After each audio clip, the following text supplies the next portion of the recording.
Hey, folks, sorry to be a little late. I apologize.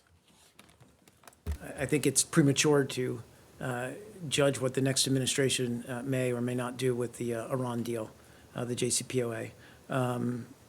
Second, we're not going to respond to, as we often don't respond to all of the rhetoric, political rhetoric coming out of Iran.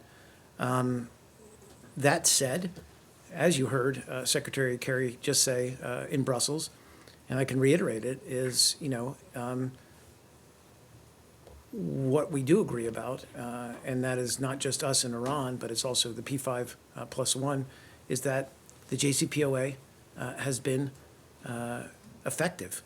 It has effectively cut off all of Iran's pathways to a nuclear weapon, and because of their compliance, they've had some relief on their sanctions, and thus far, all sides, all parties have lived up to their commitments under the JCPOA, and it's working. So,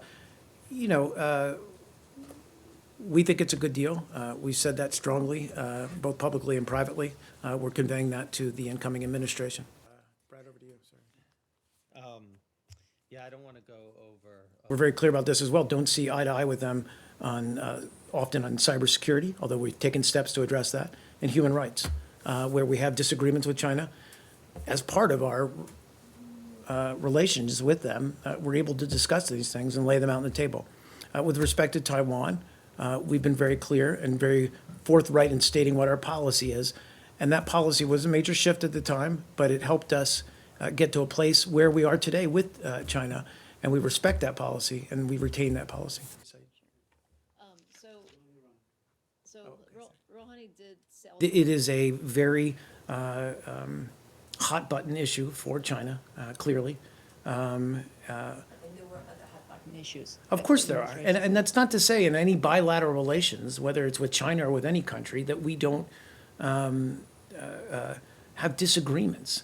But with respect to Taiwan, we've been pursuing a very specific policy, and it's not just Democrats versus Republicans. This is both administrations or administrations of both parties who have pursued a consistent policy with regard to Taiwan and our recognition or lack of recognition of Taiwan and our relations with Taiwan. And that has not changed. And in diplomacy, that matters. Consistency matters.